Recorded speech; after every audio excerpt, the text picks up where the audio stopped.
Hello everybody, welcome back to TechTube. I hope you all are doing great. So today I am back with another tutorial video of how you can change the Spotify color theme. So to get started, first of all go ahead and open up your Spotify application.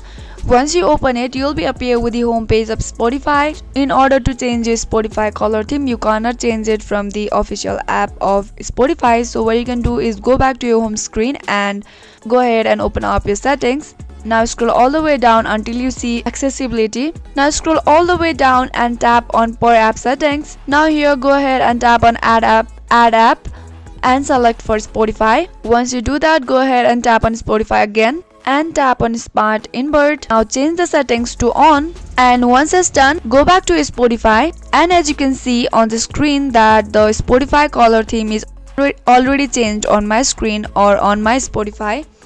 So that's all guys, this is how easily you can change Spotify color theme. I hope you found the video to be helpful and informative. If yes, go ahead and subscribe to our channel and also press the notification bell for more updates.